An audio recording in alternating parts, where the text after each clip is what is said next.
अशोक वानखेड़े जी, प्रशांत किशोर की अपना सीवी लेके तो खैर घूम रहे हैं, लेकिन उनके सीवी पर मैंने आज नजर डाली है। हालांकि मेरी कोई हैसियत नहीं है नजर डालने की उनकी सीवी पर, लेकिन मैंने नजर डाली है उनकी सीवी पे, तो मुझे यही नजर आया कि जब नरेंद्र मोदी के साथ वो जुड़ते हैं तो अमित शाह इनसिक्योर हो जाते हैं, नीतीश कुमार के साथ जुड़ते हैं तो आरसीपी सिंह और ललन सिंह इनसिक्योर हो जाते हैं, ममता बनर्जी के साथ जुड़ते हैं तो जैसा सतीश जी अभी कह रहे थे कि अभिषेक बनर्जी जैसे लोग या एनसीपी की सॉरी टीएमसी की जो सेकंड लाइन लीडरशिप है वो इनसिक्योर हो जाती है। तो एक पर्दे के पीछे काम करने वाले व्यक्ति से, अहमद पटेल से तो कभी कांग्रेस में कोई इनसिक्योर नहीं हुआ।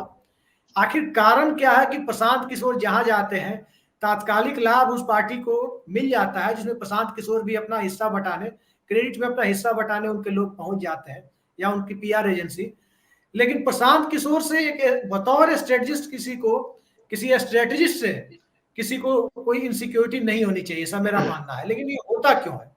एक तो एक अवधारणा है, देखो, एक इनसिक्योरिटी शब्द नहीं यूज करना चाहिए जी। आरोगेंसी।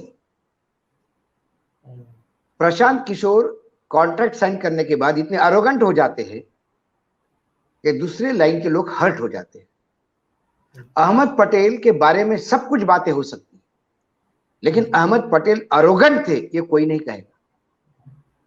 अहमद पटेल ने कभी ऊंची आवाज में किसी को बात नहीं की और किसी को घर से निकाला नहीं। ये नहीं कहा कि आप मूर्ख हो, आपको समझ में नहीं आता। वो गुस्सा भी होते थे तो बोलते थे क्या कर रहे हो, समझ नहीं आ रही क्या, समझा करो भाई। इससे ज्यादा अहमद भाई को मैंने कभी गुस्से में देखा नहीं। तो आप किस पोस्ट पे होते हो और आपका अरोगेंस क्या होता है। मुझे याद है कि उत्तर प्रदेश में जब ये गए कांग्रेस के साथ पिछले विधानसभा में, मैंने पिछले विधानसभा, और लखनऊ में कार्यकर्ताओं को, जो वरिष्ठ कार्यकर्ता थे, उनसे बात करते समय ये उनको बोल गए कि आपको समझ नहीं आता। तो उन्होंने कहा हमको नहीं समझ में आता है। बोले तभी तो मुझे लाया गया। तब प्रकाश जोशी जो सेक्रेटरी थे, जो उत्तर प्रदेश रहे थे, उन्होंने माइक हाथ में लिया और प्रशांत किशोर की उतार दी पूरी। और उसके बाद वक्तव्य छपा और प्रकाश का तो कुछ नहीं हुआ, लेकिन प्रशांत किशोर को यह बोला गया कि आप लोगों के साथ तमीज से पेश करिए, हमारे सीनियर लोग हैं। बड़ी पार्टी में यह प्रॉब्लम है। प्रशांत किशोर ने अभी तक चढ़ते सूरज पे दांव लगाया। प्रशांत किशोर ने अभी तक डूबते हुए सूरज को नहीं निकाला। सबको पता था, आप और हम सब जानते थे कि अब डीएमके की बारी है करना तमिलनाडु में। वो आ गए। सारी दुनिया पहले से कह रही थी कि भैया चंद्रबाबू नायडू की नैया डूब रही है आंध्र प्रदेश में। फिर वो आए। ममता बनर्जी लड़के आएगी, और बीजेपी जितना प्रोपोगेट कर रहे थे, हम पहले दिन से कह रहे थे कि इतनी इजी नहीं है बीजेपी को बंगाल। इन्होंने उस पर हाथ रखा। सवाल है इस पे कोई क्यों बात नहीं करता कि उसी तृणमूल कांग्रेस को लेके गोवा में, अभिषेक जी, मैंने कई चुनाव देखे, गोवा के लोग भी हतप्रद हो गए, इतना महंगा चुनाव हो गया इस बार। बाकी पॉलिटिकल पार्टीज अपने औकात में रही, उनको मालूम था गोवा में ये नहीं चलेगा। लेकिन प्रशांत किशोर ने जो तृणमूल कांग्रेस से खर्चा करवाया, मानो कोई बड़े राज्य का चुनाव, करोड़ों रुपए खर्चा करवाया, क्या हुआ? एक सीट भी नहीं आई। फिर आप ये बता रहे हो कि उनकी वजह से आ रहा है। मैंने इसीलिए कहा कि स्टैटिस्टिक लेके बैठना चाहिए। प्रशांत किशोर बताए तो सही कि कौन सी डूबती हुई नैया उन्होंने निकाली। प्रशांत किशोर पंजाब जाते, बीच में भाग आते, उनको मालूम है कांग्रेस या टिकेगी नहीं, वहां नहीं टिके रहे। और अपने आप को भगवान जिस दिन कंसल्टेंट मानने लगता है, कई कारपोरेट सेक्टर हो, पॉलिटिकल सेक्टर हो, किसी भी सेक्टर में जो कंसल्टेंट होता है या कोच होता है, वो अपने आप को बैक में रखता है। सचिन तेंदुलकर के जो आचरेकर करके जो कोच थे, वो सचिन तेंदुलकर के हर सिक्सर पे और चौके पे मीडिया को बुला बुला के नहीं बोलते थे कि मैंने सिखाया। इस पर मीडिया का हुजूम खड़ा करता है ये आदमी। इसको ये लगता है कि गिने चुने पत्रकारों को जो सवाल नहीं पूछते, हम कहते हैं हमारे साथ बैठ जाए प्रशांत किशोर इसी चैनल पे आ जाए और हम ही 3 लोग रहेंगे पैनल में। सर, प्रशांत किशोर का एक स्टेटमेंट मुझे याद आ गया, मुजफ्फरपुर में दिया हुआ स्टेटमेंट है और यूट्यूब पे मौजूद है कि जब मैं पीएम, सीएम और एमपी बना सकता हूं तो एमएलए, ग्राम प्रधान और जिला परिषद और म्यूनिसिपैलिटी का चुनाव तो जिता ही सकता हूं। वो स्टूडेंट्स को ये बात कह रहे हैं। वही तो मैंने अभी कहा था कि उनको भ्रम हो गया है। ये अरोगेंस है। धीरूभाई अंबानी बनाने वाले चार्टर्ड अकाउंटेंट, उनके जो मेन फाइनेंशियल एडवाइजर थे मिस्टर चतुर्वेदी, चार्टर्ड अकाउंटेंट थे। उनके बारे में लोग तब जानते हैं जब दिवाली के दिन आज भी मुकेश जी अपने घर में पूजा करने के पहले चतुर्वेदी जी को चरण छू के जाते हैं अपने यहाँ पूजा करने। तब लोग पूछते हैं धीरे से कि कौन है बंदा यार इसकी चरण छूने आते। तब पता पड़ता है कि इन्होंने पूरा फाइनेंशियल स्ट्रक्चर धीरूभाई का खड़ा किया, लेकिन उन्होंने अखबारों में नहीं बोला मैं एक धीरूभाई खड़ा कर सकता हूं तो आ जाओ 2-4 मेरे पास और 4 धीरूभाई खड़ा करो, ये नहीं बोला। प्रशांत किशोर का पब्लिसिटी हंग्री होना, अभी इसका जिक्र किया राजेश भाई ने, हो सकता था इस बार वो संभल भी जाते और कांग्रेस यूज भी कर लेती, लेकिन जब कांग्रेस ये बाहर मैसेज ये जाने जाता है कि कांग्रेस डूब गई और मेरे सिवा कोई नहीं बचाएगा, तो फिर कांग्रेस जो सबसे बड़ा अपना ब्रांड, उनके पास तो अभी ब्रांड गांधी परिवार ही है, भला ही डूब गया है, वो दुकान बंद हो रही है, लेकिन सबसे बड़ा सेलेबल ब्रांड आज भी वहां गांधी ही है और कोई नहीं है। कांग्रेस में नहीं चल रहा बात अलग है, लेकिन ब्रांड उसके सिवा कौन ब्रांड है? और दिग्विजय सिंह ब्रांड है जो अपनी सरकार नहीं बचा पाए, वहां पे पलीता लगा दिया सरकार को। या फिर कपिल सिब्बल ब्रांड है जो चुनाव नहीं जीत सकते कांग्रेस पार्टी के बगैर। गिने चुने लोग हैं।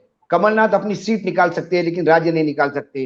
हुड्डा जी अपना राज्य निकाल सकते हैं लेकिन उन पे ऊपर विश्वास नहीं किसी का। अशोक गहलोत, हुड्डा, ये 2-3 ही तो लोग बचे हैं अभी कांग्रेस में जो जमीन से जुड़े हैं, जो हुंकार भर के कह सकते हैं कि हम राज्य में कुछ कर लेंगे। बाकी लोग तो सब पैराट्रूपर है, ये परजीवी है, पैरासाइट से ही है। ये कांग्रेस पार्टी के ऊपर जिंदा है।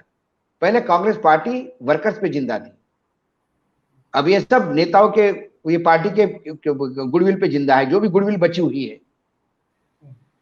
तो प्रशांत किशोर को ये वहां पे ये कहना कि मैं 1500 करोड़ रुपए लूंगा पर इसका हिसाब भी नहीं दूंगा, वो कांग्रेस है, वैसे ही पैसा नहीं लुटाएगी। 1500 करोड़ बड़ी बात नहीं है। वो 1500 करोड़ हमारे छत्तीसगढ़ के मुख्यमंत्री एक बार छींक भी देंगे तो 30,000 करोड़ निकल आएंगे। 1500 करोड़ क्या बात है? इतना भयानक भ्रष्टाचार चल रहा है छत्तीसगढ़ में। लेकिन देंगे किसके हाथ में? ये बची कुछ पार्टी भी, कार्यकर्ता भी भगा देगा। तृणमूल और कांग्रेस में क्या हो गया? अल्टीमेटली पार्टी में झगड़ा होकर इनको किनारा करना पड़ा ना। अशोक वानखेड़े जी, मैं एक सूचना आपसे साझा कर रहा हूं एनोनिमिटी के साथ साथ, कि प्रशांत किशोर पर एफआईआर करने वाले एक चुनावी रणनीति से जुड़े एक व्यक्ति ने मुझे बताया कि उनकी टीम पर उन्होंने एफआईआर भी कर रखी है, मामला सब जुडिस है। उन्होंने निजी बातचीत में मुझसे बताया था कुछ दिनों पहले कि जहां प्रशांत किशोर जाते हैं वहां मोटी रकम की मांग इनकी टीम की तरफ से की जाती है, और साथ साथ जो इनका पीआर चलता है, जो मीडिया में से जुड़े हुए लोग हैं, कुछ ऐसे मीडिया घराने उनको ये प्राइवेट कंपनियों से ऐड भी दिलवाते हैं, और ऐड दिलवाने में उस मीडिया संस्थान के कुछ लोग होते हैं, मेरे सब नहीं है, उन्होंने जो मुझे बताया वो मैं आपसे शेयर कर रहा हूं, उसका कोई 1% या 0.5% शेयर इंसेंटिव के तौर पर व्हाइट मनी में उन पत्रकारों को भी जाता है, ऐसा उन्होंने मुझे बताया। जिनकी प्रशांत किशोर के मैं आपको अभिषेक जी, मैंने शेयर किया था आपसे शेयर किया था मैंने कि जब ये शरद पवार जी को मिलने गए थे, शरद पवार हॉस्पिटल से घर आए थे, अपने मुंबई वाले घर पे थे। इन्होंने 2-4 जगह से अप्रोच करके शरद पवार का अपॉइंटमेंट लिया। सर एक कर्टसी विजिट के लिए गए और जाने के पहले पूरे मीडिया को बता के गए कि शरद पवार ने मुझे बुलाया। दिन भर सारे मीडिया पे चलता रहा कि अब शरद पवार को हायर कर रहे हैं और शरद पवार को, अब शरद पवार के लिए काम करेंगे, ये करेंगे, और इस आदमी ने किसी बात का खंडन नहीं किया, वो चलने दिया। शरद पवार की तबीयत ठीक नहीं थी, वो क्या खंडन करते। उसके बाद जब शरद पवार जी यहाँ दिल्ली आए और मैंने उनको पूछा कि आपने पीके से बात की, तो वो जोर से हंसे। बोला एक तरफ यार तुम हमको बोलते हो कि हम चाणक्य और हमको भी इसको हायर करना पड़े, तो फिर हम काहे के चाणक्य। और फिर उन्होंने कहा मतलब फिर इतनी देर बात क्या हुई? बोला ये कर्टसी कॉल के लिए आए थे, थोड़ी देर के लिए मिलने के लिए। मुझे लगा कि भाई मेरे अभी स्वस्थ हो के आए हूं तो मिलने आए और बोले ये शुरू हो गए अपनी, मैं पैदा कहाँ से हुआ और मैंने वर्ल्ड बैंक में कहाँ काम किया और यहाँ काम किया और इस पॉलिटिकल पार्टी को कैसा किया, और ये पूरे किस्से सुनाते रहे और मैं हाँ हाँ हाँ हाँ हाँ हाँ करता रहा। और उसके बाद बोले नमस्ते करके चले गए, कोई बात नहीं हुई। तो मैंने कहा खंडन क्यों नहीं किया आपने? तो बोली इसको बड़ा क्यों बनाया? कोई भी आके मुझसे मिलके जाके कहेगा कि शरद पवार ने मुझे कहा कि तुम मोदी से बात कर लो, कल मैं भी जाके बाहर आके कहूं कि अभी शरद जी से बात हुई, उन्होंने कहा कि मोदी के पास जाके आप माफी मांग बोलो कि शरद पवार माफी मांगने आ सकते हैं। किस किस बात का खंडन करेंगे? तो इनके पास एक मीडिया की टीम है, और खास कर जब 600 पन्नों का ये जो चला उस दिन, बाप रे बाप, 50 कॉल अलग अलग पत्रकारों से, भाऊ एक्सक्लूसिव, आप समझ नहीं रहे हो, मैं आपके साथ शेयर करता हूँ 600 पन्नों का। मैंने, मुझे नहीं चाहिए भाई, ये नहीं चाहिए, ये बोगस है। बोले अरे पी के बोगस है। मतलब पी के बोगस नहीं, ये कागज बोगस है। और सब ने अल्टीमेटली ये कहा कि आपके मन में कोई पीके के खिलाफ कुंठा है, इसलिए आप ऐसे बोल रहे हो। और ये सब करके जब इंडियन एक्सप्रेस का सुबह का जो खबर पढ़ के मैंने ट्वीट की और एक एक को फोन कर रहा था, तो पहले 2-4 फोन करने पे तो उसने जवाब ही नहीं दिया, फिर कॉल बैक आया, हाँ भाऊ जरा मैं थोड़ा सा व्यस्त था, मैंने हाँ बोलो। मैंने वो पढ़ी इंडियन एक्सप्रेस की खबर, मैंने व्हाट्सएप भी किया आपको। हाँ पता नहीं ना क्या गड़बड़ हो गई, अब हमको तो वही बोला गया था, यही है। अब वो इंडियन एक्सप्रेस को बताओ एक्सक्लूसिव दे गया। क्योंकि आपको मात्र जब आप पत्रकारिता में है, मैंने फिर कहा कि राजेश भाई से हमने बहुत सीखा भाई, एक आदमी जब खबर बताता है तो 4 जगह से उसको कंफर्म करनी होती है, क्योंकि हर आदमी का अपना एक इंटरेस्ट होता है, और हम ऐसी दूसरे की खबरें ले लेके यदि चलाने लगे तो किसी का इंटरेस्ट में अननोइंगली हम किसी के हाथ में टूल बनते हैं। 4 जगह से क्रॉस करोगे तो आपको पता पड़ेगा कि इसमें ऑथेंटिसिटी क्या है। तो मैंने बोला भैया मैं तो मेरी खंदा तो नहीं दूंगा प्रशांत किशोर की बैसाख, मैंने वो पाल के ले जाने के लिए, उनको कहीं ले जाना होगा आप जानो। अभी भी रिपोर्टर्स पे मैसेज आता है कि एक प्रशांत किशोर के बारे में कुछ लोगों से पॉजिटिव, मतलब एक चैनल की रिपोर्टर ने मुझे कहा कि मेरे असाइनमेंट ने कहा कि भाई उन तमाम कांग्रेस के नेताओं से बात करो जो प्रशांत किशोर के बारे में पॉजिटिव बोले। अब मुझे बताओ इसका क्या मतलब है? ये डिजाइन किया हुआ पैकेज है, और पैकेज कौन डिजाइन करता है? दिग्विजय सिंह ने तो मनोरंजन भारती को सब लोग बाबा कहते हैं, उन्होंने यहाँ तो पूछ लिया उनसे कि भाई लोग आना चाहते हैं, तो उन्होंने तो यहाँ तक कह दिया दिग्विजय सिंह ने कि बाबा आप भी आना चाहे तो आप भी आ सकते हैं कांग्रेस पार्टी में। अब इससे बड़ा तंज क्या होगा प्रशांत किशोर पर? तो ये बातें चल रही है। ये अलग अलग सेक्टर से अलग अलग बातें होती है, कईयों के नाम परोसे जाते हैं। मुझे नहीं लगता कमलनाथ को पूछा होगा मैडम ने कि मैं पीके को लूं कि नहीं लूं, और कमलनाथ ने भी लोग बोला होगा मैडम ले लो। अब कमलनाथ का नाम बिल फाड़ दिया, कमलनाथ ने काउंटर किया नहीं, अब कमलनाथ किस किस का काउंटर करेगा?